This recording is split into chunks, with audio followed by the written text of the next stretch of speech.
The largest fine in sporting history, disgruntled staff members, 780 pages of classified information, threats to reveal the information, and the downfall of McLaren. This is a short summary of the 2007 F1 espionage controversy, also known as Spygate. My name is Scar, and today I'm going to be telling you everything you need to know about 2007 McLaren Spygate scandal. I'll first go over and provide some context of the teams and key players that were involved, then dive into the allegations, investigations, fines, and the aftermath. So let's unpack it all.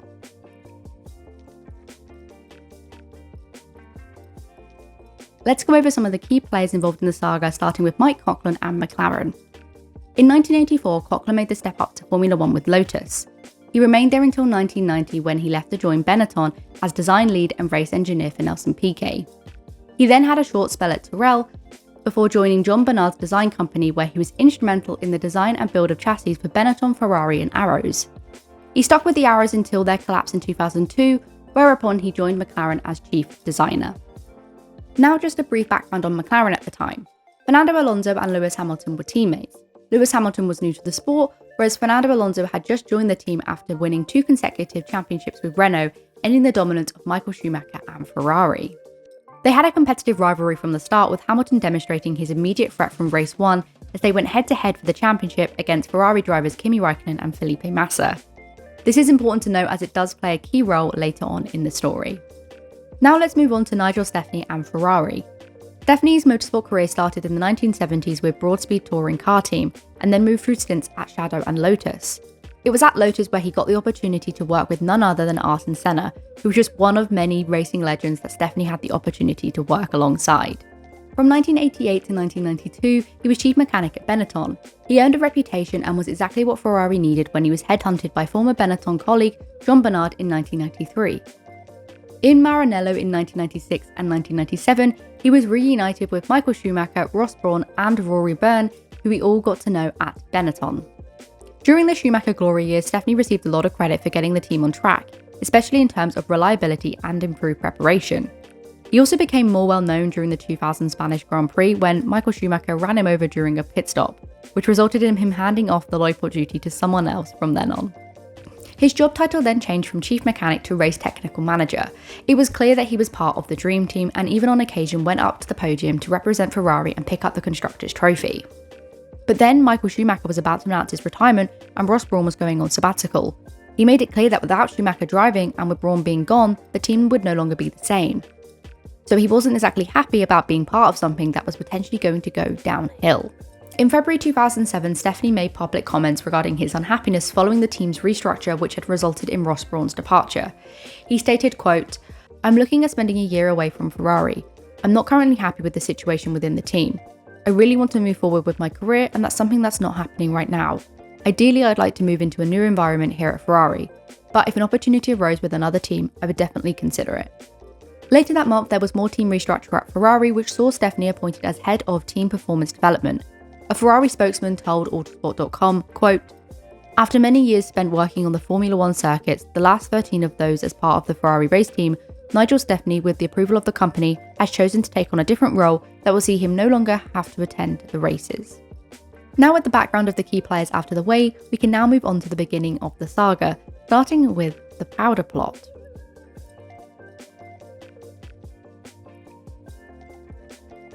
Melbourne was the opening race of the 2007 Formula One season, however, Nigel Steffney was nowhere to be seen.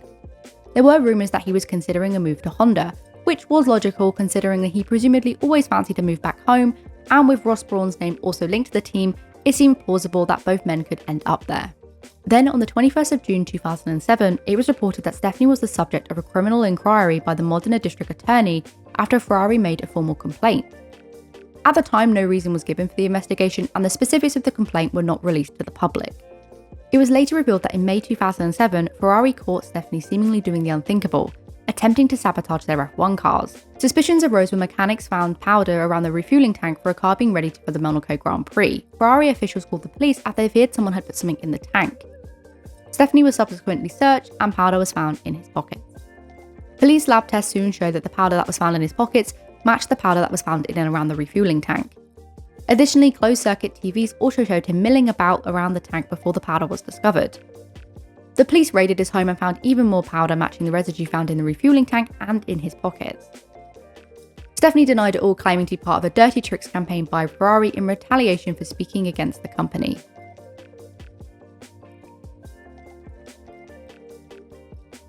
At the French Grand Prix, Ferrari confirmed to ITV Sport that it was carrying out its own inquiry into Stefani's conduct in parallel with the police investigation. Although at the time few details had been released about the nature of the investigation, a Ferrari spokesman did confirm to ITV Sport that it was related to the irregularities found at the Ferrari factory prior to the Monaco Grand Prix. The story took a serious turn on July 3rd when Ferrari announced that Stefani had been sacked. And that same afternoon brought news that McLaren were indeed in the loop, with a statement saying, quote, "A senior member of McLaren's technical organisation was subject of a Ferrari investigation regarding the receipt of technical information." The statement also revealed that this senior member of staff, quote, "had personally received a package of technical information from a Ferrari employee at the end of April." McLaren concluded by saying that the individual was suspended pending a full investigation. After that came a statement from Ferrari, which they confirmed that they had instigated legal proceedings against Nigel Stefani and a McLaren employee in Italy and England. The Italian team said, quote, "Ferrari announces it has recently presented a case against Nigel Stefani and an engineer from the Vodafone McLaren Mercedes team with the Modena Tribunal concerning the theft of technical information." Ferrari made a point of ending their statement by saying the team, quote, "reserve the right to consider all implications, be they criminal, civil, or of any other nature, according to the applicable laws." It didn't take long for it to emerge that the McLaren man under investigation was chief designer Mike Coughlin. He'd worked with Stefani at Benetton and also at Ferrari from 1993 to 1998, although he was mostly at John Bernard's Surrey base rather than in Maranello. Coughlin's house was searched and apparently Ferrari documents were found there. This time McLaren were unequivocal in their statement, saying that the scandal involved one individual in the team and not McLaren, stating, quote, "Whilst McLaren has no involvement in the matter and condemns such actions, we will fully cooperate with any investigation." On the 4th of July 2007, McLaren moved to diminish any concerns that it could have benefited from confidential Ferrari information that had allegedly been passed on to a senior member of staff. McLaren conducted an immediate investigation and released a statement saying they were satisfied that the information had not been passed on to any other staff member or used in any way in McLaren's own car. Their statement said, quote, "Following our statement on July 3, 2007, McLaren has completed a thorough investigation and can confirm that no Ferrari intellectual property has been passed to any other members of the team or incorporated into its cars. McLaren has in the meanwhile openly disclosed these matters to the FIA and Ferrari and sought to satisfy any concerns that have arisen from this matter. In order to address some of the speculation, McLaren has invited the FIA to conduct a full review of its cars to satisfy itself that the team has not benefited from any intellectual property of another competitor." On the 6th of July 2007, Honda released a statement saying that both Stefani and Coughlin had approached them for job opportunities. Their statement read, quote, "Given the speculation surrounding the legal investigations at Ferrari and McLaren, the Honda Racing F1 team would like to clarify that earlier this year, Nigel Stefani, formerly of Ferrari, requested a meeting with Nick Fry, chief executive of the Honda Racing F1 team. Nigel Stefani subsequently met in June of this year with Nick Fry and brought with him Mike Coughlin of McLaren, with a view to investigating job opportunities within the Honda Racing F1 team. Honda would like to stress that at no point during this meeting was any confidential information offered or received. Nick Fry informed John Todd and Ron Dennis of the meeting and has offered to provide any information required by Ferrari and McLaren. McLaren's team principal Ron Dennis had earlier told the press that he felt confident that McLaren would be exonerated as more information emerged over the course of the British Grand Prix weekend. He also reasserted that he contacted his Ferrari counterpart Jean Todt and the FIA within an hour of learning that a senior member of staff had received Ferrari documents that were confidential. Dennis also added that the team has sent the FIA a full set of drawings and development documents detailing all the upgrades to the McLaren chassis since the incident occurred at the end of April. On July 10, 2007, the legal case involving Ferrari and McLaren's suspended chief designer Mike Coughlin was opened and adjourned at London's High Court to allow Coughlin to submit an affidavit. Ferrari was taking action against Coughlin and his wife Trudy, as it was alleged that they had had 780 pages of confidential Ferrari documents in their possession. And what was the domino that fell that tipped Ferrari off to this matter? Well, it was a staff member at a photocopying shop. Coughlin's wife Trudy had taken the documents to a copying shop in Woking. However, by chance, the employee happened to be a Ferrari fan and was the whistleblower for the whole espionage. Ferrari's sporting director at the time received an email regarding the technical property theft. The hearing about the case also confirmed that McLaren's managing director Jonathan Neal was aware that Coughlin had the documents. Ferrari's lawyer stated, quote, "It is unclear when and how Neal was told about the documents." The team also said that there was no legal investigation against Neal, but they were in correspondence with him.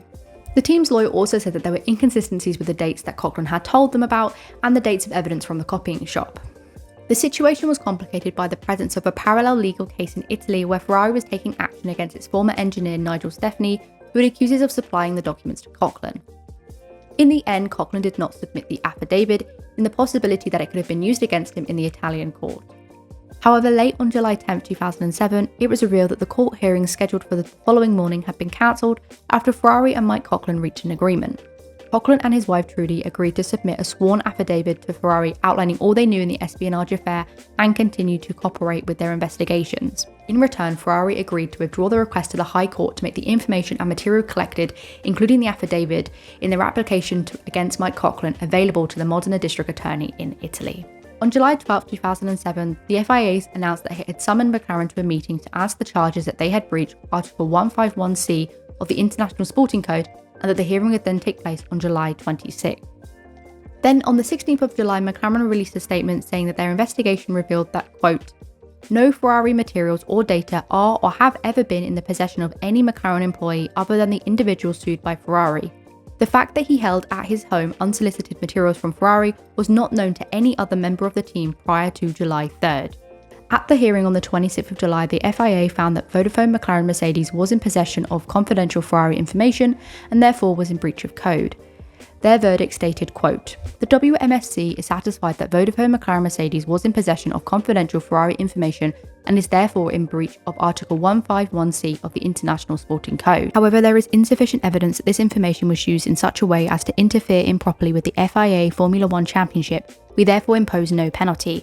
But if it is found in the future that the Ferrari information has been used to the detriment of the championship, we reserve the right to invite Vodafone McLaren Mercedes back in front of the WMSC, where it will face the possibility of exclusion from not only the 2007 championship, but also the 2008 championship.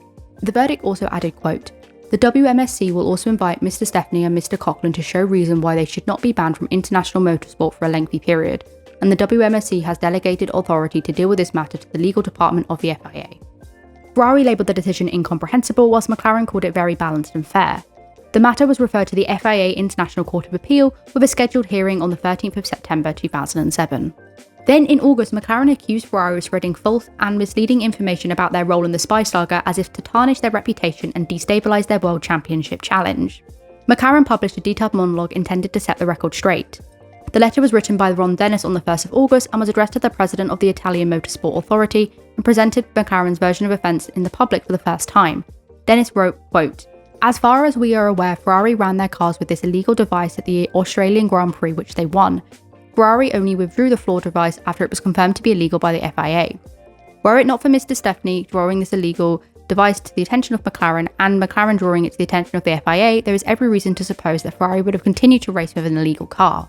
Since Ferrari discovered that Mr. Coughlin had Ferrari documents at his home, it has gone to extraordinary lengths to try and maximise the damage to McLaren, no doubt hoping to gain some advantage for the World Championship.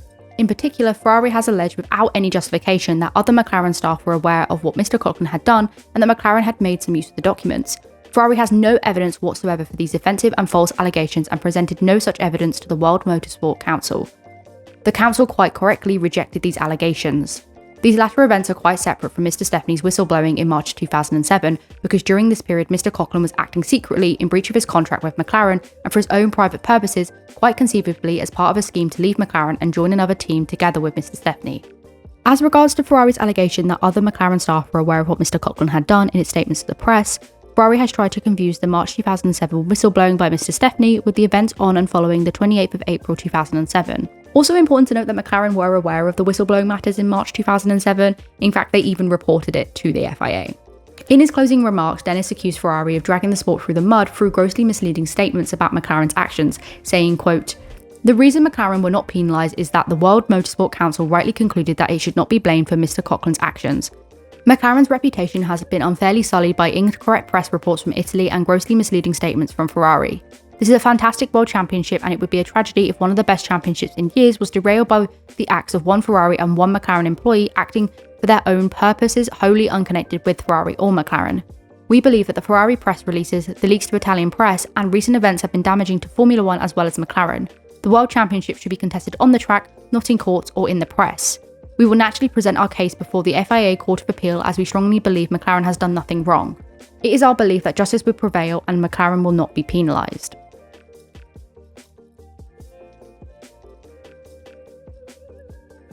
Now you might be thinking, what does the 2007 Hungarian Grand Prix have to do with the Spygate scandal? And I promise it will all make sense in the end.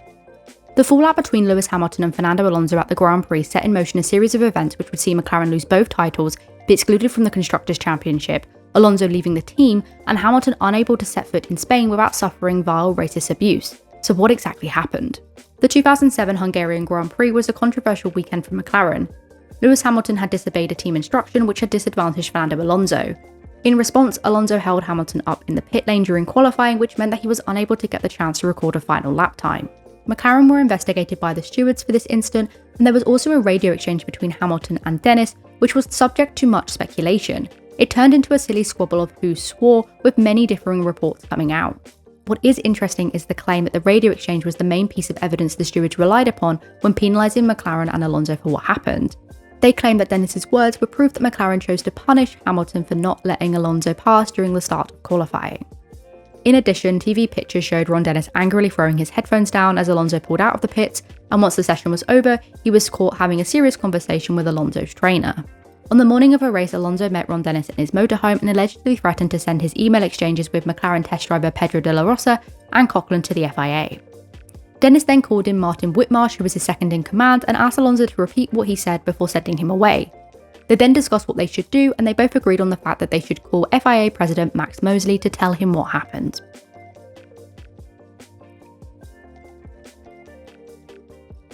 On the 5th of September 2007, the FIA announced that it received new evidence regarding the case and would reopen its investigation on September 13th. This would replace the planned appeal hearing. It later transpired that the new evidence were driver emails that were sent to Bernie Ecclestone, who then informed the FIA. The FIA president Max Mosley confirmed that Ecclestone was the one who had alerted him to the significance of the email exchange between the McLaren Mercedes drivers Fernando Alonso and Pedro de la Rosa. The FIA requested that the three McLaren drivers provide relevant evidence and aid the FIA in their investigations. In return, they offered assurance that any information made available would not be used against the driver personally under the International Sporting Code or the Formula One regulations. However, if information were to come to light after the fact, serious consequences would follow. On September 11th, McLaren approached the FIA with questions regarding the Renault F1 team as well as other teams as well. There had been mounting speculation since the Italian Grand Prix that part of McLaren's defence argument would be that if they were to be punished, then other teams like Renault should be as well. An FIA spokesperson told Autosport.com, quote, "We have noted the speculation and can confirm that McLaren lawyers have recently brought to our attention certain matters regarding Renault F1, but we can also confirm that the team does not form any part of our investigations into McLaren's alleged breach of Article 151C of the International Sporting Code. The FIA has reminded McLaren that the World Council hearing in Paris on Thursday will focus solely on the new evidence in that investigation. To the extent required, any other matters will be dealt with as part of an entirely separate process. Renault F1 are aware of this and are happy to cooperate fully." On September 13th, the FIA hearing imposed a penalty for illicitly collecting and holding Ferrari information to confer a dishonest and fraudulent sporting advantage upon McLaren. We will discuss the result of this hearing further in the fines and punishments section, but for now we will continue with the investigation as it happened. On the 14th of September, Ron Dennis announced that he was the one who alerted the FIA to further evidence existing. Then on September 15th, Max Mosley contested Dennis's claim, saying that Dennis assured him that the emails contained nothing incriminating. This was all later cleared up with the two releasing statements after a meeting in Spa, where Max Mosley stated that he entirely accepts that Dennis was telling him what he believed was true at the time. Then on the 21st of October, during the investigation at the final race in Brazil, both McLaren drivers lost the championship to Ferrari driver Kimi Räikkönen. On November 8th, the Renault F1 team were requested to appear before a hearing of the FIA World Motorsport Council on December 6th. The charges levelled against Renault were remarkably similar to those McLaren faced. The FIA president Max Mosley said that the accusations against Renault revolved around a team member who had left McLaren, joined the team, and had taken the information with him. On December 6th, Renault were found guilty of breaching Article 151C of the International Sporting Code, but escaped penalty. On the 13th of December, McLaren issued a statement which included a letter from Martin Whitmarsh in order to provide transparency but also a public apology. On the same day, in light of McLaren's apology and undertakings, the FIA president asked for consent from members of the WMSC to cancel the scheduled hearing on the 14th of February 2008, and the interests of the sport consider the matter closed.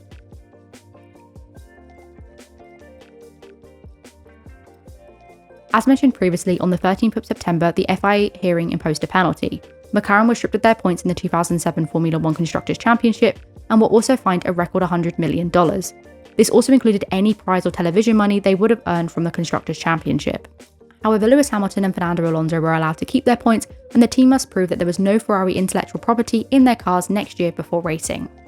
A Ferrari statement said, quote, "In light of new evidence, facts and behaviour of an extremely serious nature and grossly prejudicial to the interests of the sport have further been demonstrated, Ferrari is satisfied that the truth has now emerged."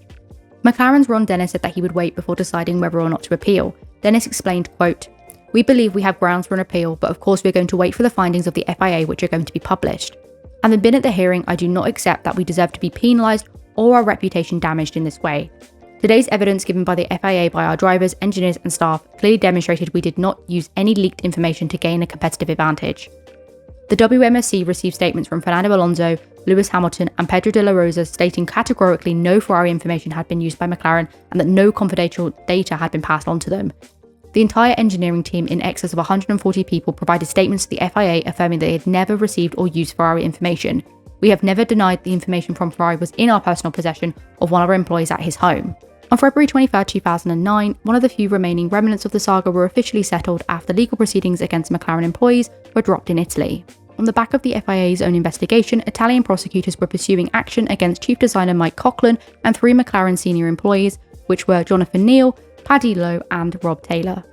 However, a no-contest agreement had been reached between the Italian authorities and the respective lawyers, and McLaren had confirmed that the agreement had been ratified. However, Coughlin would pay €180,000 and the 3 McLaren employees would pay €150,000 each in exchange for not contesting the charges of copyright infringement relating to the case. Then, on the 29th of September, Stefani was found guilty by an Italian court and given a prison sentence of 1 year and 8 months and fined €600. However, Nigel Stefani would serve no time behind bars as in May 2014 he was killed in a road traffic accident in Kent. The coroner recorded an open verdict on his death. But one of the big questions about this saga was why was the fine so big? And one of the reasons people point to is the mutual distaste between Ron Dennis and Max Mosley, which had been ongoing for 30 years. According to the BBC, Mosley saw this as an opportunity to inflict harm on Dennis so big that it might drive him out of the sport. There is also some F1 folklore that has it that in a staged photo opportunity at the race after the verdict was handed down, Mosley leant across to Dennis saying, "5 million of that fine was what you did, and the other 95 million was for being a 4-letter word that I won't repeat because I don't want to be flagged." Mosley of course denied this, but would delight in regularly telling the story, so do with that information what you will.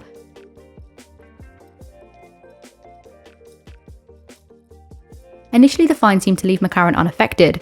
Although Alonso and Hamilton lost the championship to Kimi Räikkönen, Hamilton did go on to win his first title in 2008.